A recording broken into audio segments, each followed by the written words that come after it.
Hello दोस्तों, आप देख रहे हैं न्यूज़ नेशन का डिजिटल प्लेटफॉर्म। मैं हूं अमित मिश्रा। गूगल आप सबने यूज़ किया होगा। गूगल की खासियत क्या है? जो भी चीज़ आपको चाहिए फ़ौरन खोज के दे देता है। गूगल पे वॉइस कमांड में चले जाइए, सर्च ऑप्शन में चले जाइए, टेक्स्ट कर दीजिए, आपको ढूंढ के दे देगा। लेकिन ये दिक्कत पश्चिमी देशों को तो नहीं होती। हमारे भारत में एक खास तरीके की दिक्कत, यहाँ ढेर सारी भाषाएँ बोली जाती हैं। यहाँ अंग्रेजी के अलावा हिंदी में भी ऐसी ऐसी बोलियाँ हैं जो अलग तरीके से बोली जाती। तो होता क्या है, जब आप वॉइस कमांड देते हैं तो गूगल उसके सामने पस्त हो जाता है। वो हिंदी एक तो बहुत कम समझता है, अगर समझता भी है तो बोलियां नहीं समझ पाता। अब इस दिक्कत को गूगल भी समझ गया है।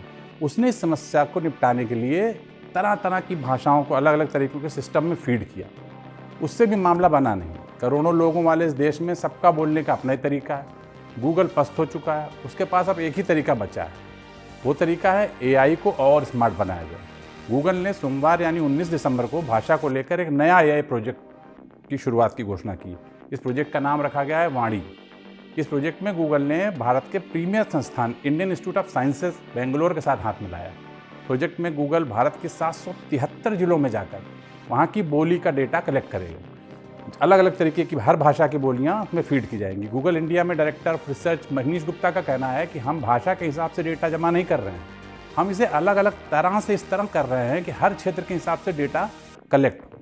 इस डाटा को हम सिर्फ अपने पास नहीं रखेंगे, मतलब गूगल सिर्फ अपने पास नहीं रखेगा बल्कि उसको ओपन सोर्स उपलब्ध कराएगा। मतलब अगर कोई और भी रिसर्च करना चाहे तो उस पर रिसर्च कर सकता है। गुप्ता का यह भी कहना है कि 2 साल पहले भी उन्होंने म्यूरल नाम का एक प्रोजेक्ट शुरू किया था, उसमें 16 भारतीय भाषाओं को शामिल किया गया। अब इसका दायरा बढ़ाकर 100 भाषाओं तक कर दिया गया। मतलब 100 भाषाओं में तो अलग अलग तरीके के डायलेक्ट बोलियाँ हैं, उनको शामिल किया गया। इसके बाद भारतीय भाषाओं में बोलकर सर्च करना बहुत आसान हो जाएगा। इस प्रोजेक्ट को लीड कर रहे साइंटिस्ट IISc के प्रोफेसर प्रशांत कुमार घोष ने जानकारी दी कि भारत में कदम कदम पर भाषा बदलती है। ऐसे में किसी भी भाषा को 15-20 तरीके से सेट मान लेना गलत होगा। उन्होंने काम के दौरान बंगाली के ही कम से कम 50 वेरिएंट सुने। कुछ तो ऐसे थे जो खुद बांग्ला भाषी होते हुए नहीं समझ पाए।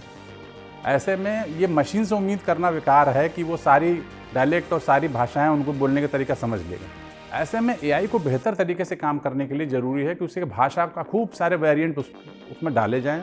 वही काम गूगल शुरू कर रहा है। इस प्रोजेक्ट से जुड़े दूसरे साइंटिस्ट का कहना है कि भारत में अब भी 1 अरब लोग ऐसे हैं जो अंग्रेजी में बोल लिख नहीं सकते। थोड़ा बहुत बोल लेते हैं पर ढंग से नहीं बोल लिख सकते।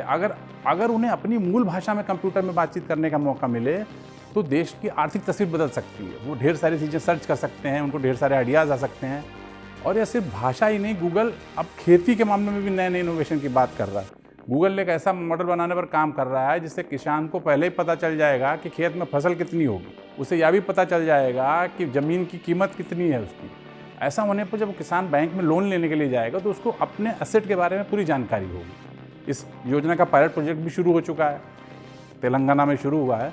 वहाँ सैटेलाइट के ज़रिए खास फोकस करके तस्वीरें खींची जा रही हैं। इन तस्वीरों के जरिए एनालिटिक्स में जाकर पता किया जाता है कि क्या क्या वहाँ पर ऐसी चीज़ें उपलब्ध हैं जिसका वैल्यू एडिशन हो सकता है। इससे निराई गुड़ाई पराली जलाने की जो समस्या दिल्ली में आती है उसको भी मॉनिटर कर सकते हैं। गूगल ने एआई के प्रोजेक्ट के लिए IIT मद्रास और वधवानी एआई नाम की कंपनी को $1 मिलियन की ग्रांट दी। वधवानी एआई एक नॉन प्रॉफिट कंपनी है जो फसलों की होने वाली बीमारी और पैदावार की मॉनिटरिंग करती है। तो फिर तैयार हो जाइए ओके गूगल अपनी लोकल बोली में कमांड देने के लिए। ऐसे ही मज़ेदार वीडियो देखने के लिए न्यूज़ नेशन का YouTube चैनल फ़ौरन सब्सक्राइब करें। धन्यवाद।